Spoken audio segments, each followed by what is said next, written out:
quicker than like fuck. It's more shallow than fucking Twilight because it's seriously like. At this point, like, this isn't love, this isn't anything, he just wants to fuck her. Well, the best part is, with the opening, you know, the queen says her one line, how could this happen, not on this day?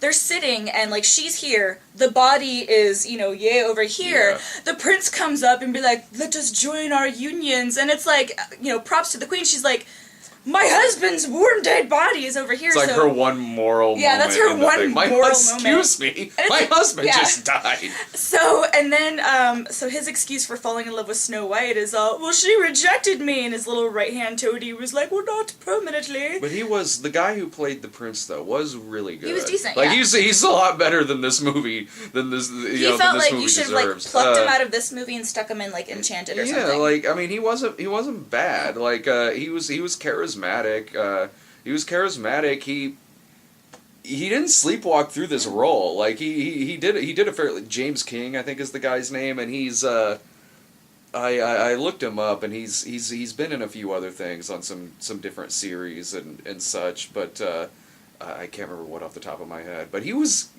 genuinely good in this. I think it made you. It made it more watchable. It made the whole love aspect of it a little more watchable because as much as I totally don't buy this fucking love story in this movie at all. He could have been in love with a plank of wood, and I would have been just. But he's reading the lines well. Oh, yeah. Like, I buy it that he at least wants to fuck her. Yeah. Like, so. That's what you can't even really judge Snow White because she barely had any lines, and she wasn't bad. No, she wasn't bad, but I'm just saying you can't really be like, oh, that was an awesome performance. Well, you can at least say that if facial expression wise, you can you can at least say that, like, you know, if she was a terrible actress, even with like 10 lines, you probably could have picked up that this person. Oh, my sweet prince. Yeah, and she wasn't like that. She was pretty, and she was fine, you know. I mean, she wasn't terrible. Well, it was just little plot holes, which, you know, whatever, you understand why they're there, but there's this one part where the prince comes to the cottage while she's, you know, and again, without knowing how the movie's set up, it sounds completely random, but Snow White's being hidden by the elves, and the prince comes in, and they've got her, like, tied up and gagged in the back, and they have a decoy elf, you know, come by that's blonde. He's like, Snow! Oh, I'm sorry. And then he goes, and then they bring her out, and they ungag her, and then it's cut scene, and then way later down the line, she was like, no, the prince can help us. He's good. Let me talk to him. I was like, you couldn't have said that when they ungagged you 2 seconds after you left. Too. Elves just kind of randomly show up in this, because I'm watching this thing, I'm like, alright, maybe 3 elves. I'm like, this is Snow White and 3 dwarfs and their mother. I'm like, what the hell is...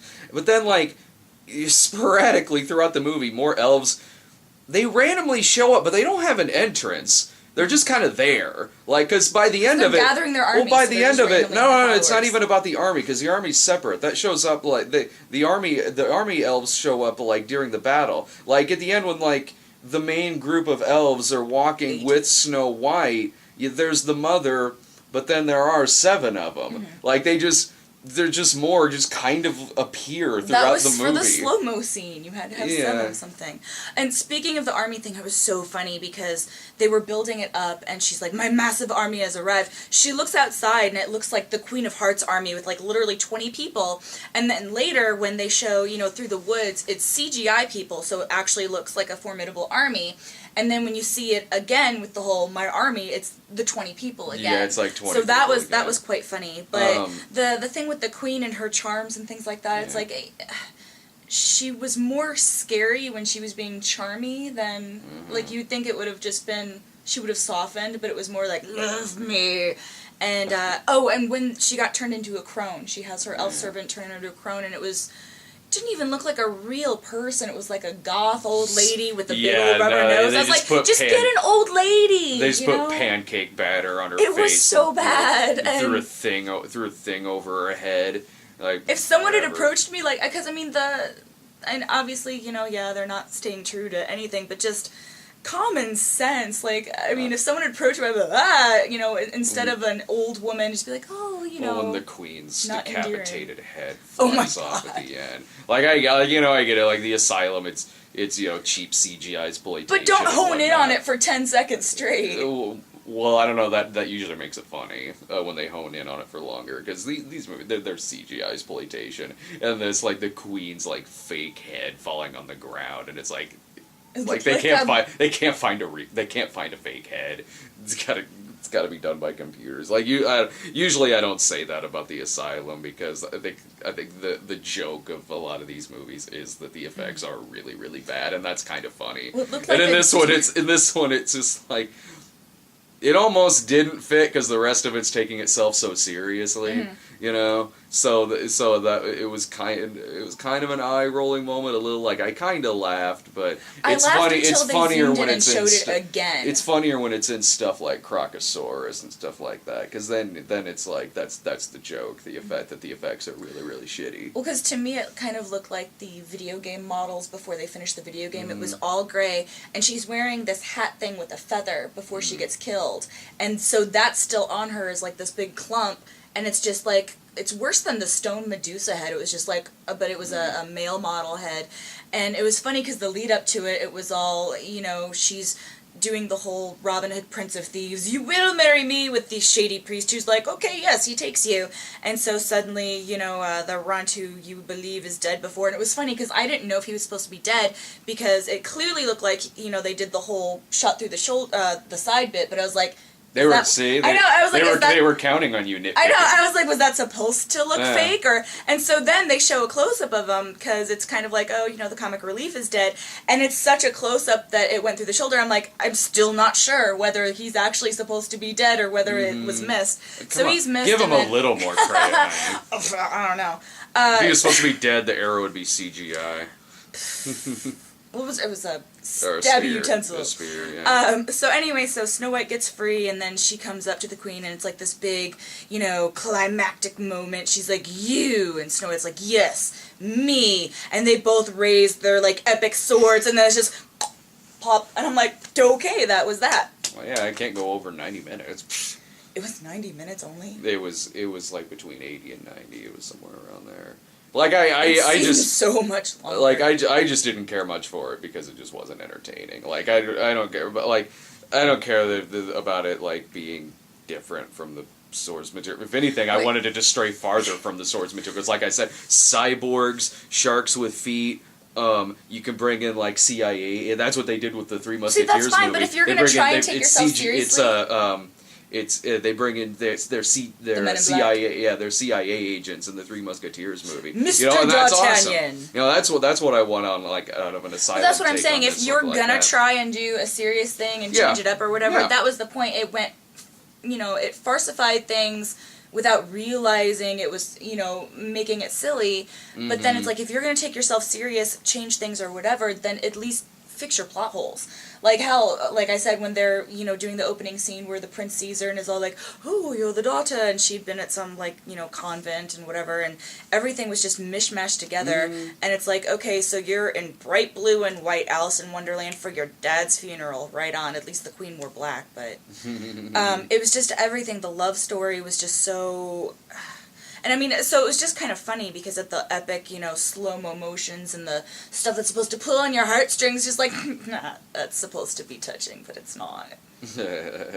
Oh, again, I truly believe that the prince wanted to fuck her. I want to see a spin-off between the runt, the head elf guy, and the prince, just like meandering, killing giant lizards. And that was another thing, the whole build-up with this, you know, magical fire. And it's like, number one, they're trying to get their army, but you have this great source of magical fire because the prince is using the people in his land. It's like, you know, flame on, get that shit going, and do some evil, you know, or not evil, but some magic retribution. The dragon just kind of shows up every now, like at one point he gets his head cut off, but then he's back later. I think there's supposed to be more than one. There's supposed to be, possibly.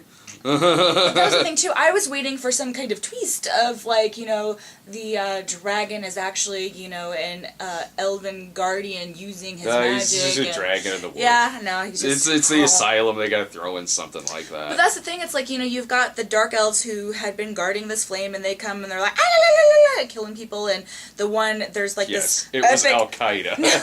They did yell. They were like, ah! No, but... They made him look like it, like, fuck, the guy guarding the flame doing this, like, they were trying to do a Duel of the Fates thing where it's like, the battle's down there, and the battle's at the flame, and this is all going on at the same time, and he looks like one of the barbarians from Game of Thrones, and nobody else looks like that, and he's like, rrr. And so when the queen dies, everybody's like, what? we're free, and it's all, yay, friends of the land, and then the poor elves from the woods that fought so hard are just like, bye, and their frumpy clothes walking away. It's like, alright. And then they kiss, and it shows the flame, end. And it's like, you never really get that the whole prophecy they've been nailing into your head. It was like, oh, okay, I think they were trying to cash in on that whole new, Alice in Wonderland female-turned-warrior, Snow White female-turned-warrior, and it was just like they didn't... I don't know about that, because she didn't really turn into a... Like, at the Dude, end, there was a montage of her suiting up, and no, then all not of a in sudden armor she's or anything using... like that. She has, like, an arrow, in which they reuse that shot a lot of her standing in one place with an arrow. How did she learn how to shoot a bow? She was at a convent. Oh, it's not hard. I was kind of worried. I was like, that's not hard. I could do it on the Wii. There was easy. a getting ready montage, but and yeah, it wasn't but not even armor. But not like it was a disguise montage. It was a disguise montage so she could talk to that elf girl at the market. Because whether she had a blue vest or a black vest or a red vest was extremely. It wasn't. She's putting on a suit of armor and stuff like that, and grabs a sword and a shield, and is doing Xena warrior princess stuff. No, but they did, that's what I'm saying, though, they do, like, the little montage, it'll be like, alright, shit's going down, we're gonna do our plan in action, and then she changes back into the dress to go out and do the, Yeah, so that's why I'm just saying, I think they were maybe trying to touch upon the fairy tale person with a, warrior princess type thing, but they just didn't do it right. Maybe a little bit, but they didn't go to the extent of, like, Keira Knightley and King Arthur and No, I'm not Alice saying that, but I just mean they were Wonderland. trying to touch upon, I think that within their changed canon, sure, because she is killing some people. Right, but then I'm like, if you're gonna do it, at least don't just say, oh, here's a weapon, she's doing stuff. It's like, fill in something there. It was just randomly, we're going to battle, I've got a bow and arrow, and I'm wearing my dress, and now I can shoot, and now I'm badass, but I have not had any kind of character development whatsoever. I think I've talked enough about this movie. Sorry. I think even the Asylum is probably watching this going like, Really, guys? The Asylum's even watching this going, really? I do have to say one thing, though. I would really like to know what is going through these actors' heads when they, audition or when they're making it, just kind of being like, what, wasn't Snow White, not blonde? And I'd be like, well, why am I, alright. I wouldn't give a shit. I know I'd it's be a like, paycheck. I'd be like, fuck, I'm in an Asylum movie. Alright, cool. Like, I would totally try out for an Asylum movie. That would be awesome. I would too, but I'm just saying, with something as basic as that, how do you fuck that up? I mean, at least get someone with... I don't care. Okay, I'm sorry. I have a problem with Snow White looking like Alice in Wonderland. Fine, if you're gonna do blonde, whatever, but don't put her in a blue dress with a white sash. That was too much. It wasn't Snow White in Wonderland. I kept waiting for it to break into some Alice in Wonderland aspects. So that was just very distracting. She should have been a giant mouse. Cyborg.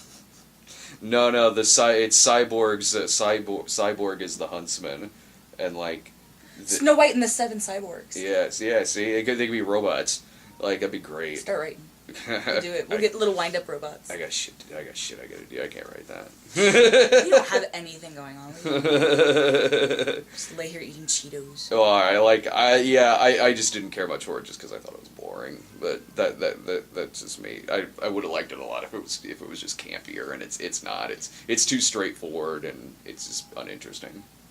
I think that's my thing too, because I do like some of the really crazy, what the hell are they doing Asylum movies. Oh yeah, those but are great. It's one of those when you're trying to take yourself seriously and you're trying to present yourself that way, and then you have just such asinine ridiculousness going on, but you're not even, it's presented in a way as you're supposed to accept this. Yeah. That's when I'm like, what? And so it was just a mishmash of all of that combined to where it was painful for me. Yeah, I wasn't in pain. I've seen worse, but I was just kind What of do you think will be worse, this Snow White or the Julia Roberts one? The Julia Roberts one. Because at least this didn't have elves say hello to my little friend, and Snow Way, and stuff like fuck that. I got dibs on the Huntsman instead of the Julia Roberts one this summer. I'll get Jake to go see Mirror Mirror. See ya.